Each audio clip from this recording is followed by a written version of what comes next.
August 15, 1977. The Big Ear radio telescope in Delaware, Ohio, detected something it was never supposed to. A radio signal, 30 times louder than the background noise. Lasting a perfect 72 seconds. 3 days later, astronomer Jerry Amon reviewed the data, circled a sequence of numbers and letters, 6EQUJ5, and wrote one word beside it, wow.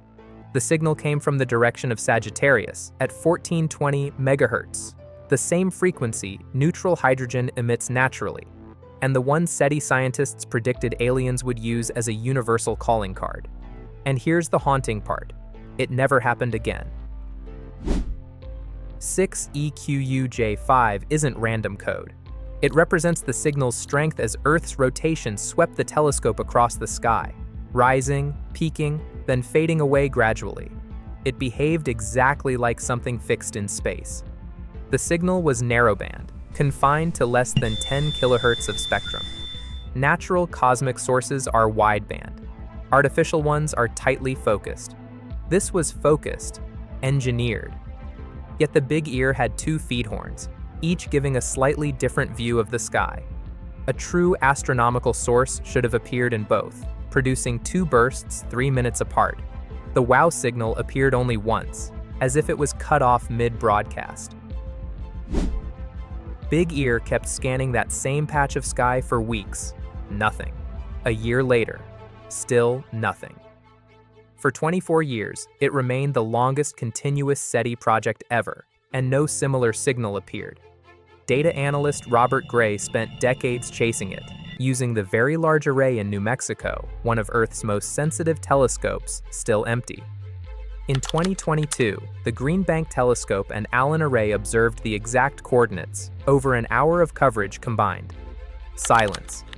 More than 100 follow-ups in 45 years. Nothing. Comets were blamed in 2017, but Amon and others rejected that. Comets don't emit narrowband bursts that strong. Interstellar scintillation was proposed, but the signal was far too powerful to match fast radio bursts.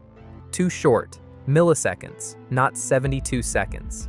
If this mystery's bending your brain, hit that like button. Most of you aren't subscribed, and if this story's worth your time, that button keeps us chasing what no one can explain. August 2024. Researchers from the Arecibo WOW project released data that shook SETI. Using archived Arecibo records, they found several faint signals from 2020 resembling the WOW signal, all near cold hydrogen clouds. Their theory: the WOW signal came from a magnetar flare hitting a hydrogen cloud, exciting it to emit a brief, intense radio pulse, a natural maser, like a cosmic microwave laser. The event would be rare, lasting seconds to minutes. In 2025, reanalysis showed the WOW signal's intensity at 250 Janskis, 4 times stronger than first thought, and its frequency slightly higher, suggesting motion. The team concluded it likely came from within our own galaxy. We don't chase clicks, we chase the questions that redefine what we know. If that matters to you, subscribe and stay with us.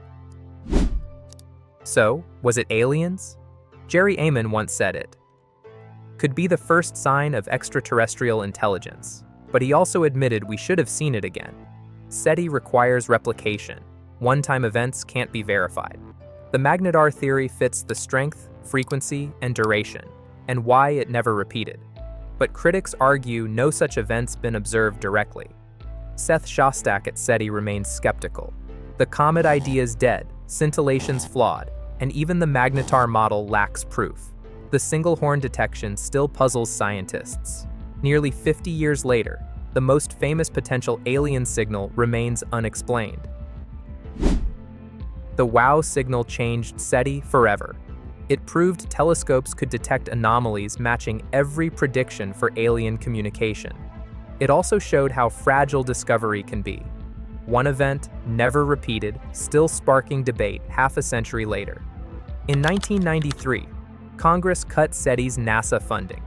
Big Ear lost its $100,000 annual support and was demolished in 1997 to make way for a golf course. The age of astronomers catching mysteries on printouts ended. Today's SETI uses AI and global coordination. If another wow appeared now, it would trigger follow-ups within hours. But something's lost. The handwritten wow, the wonder of catching lightning in a bottle.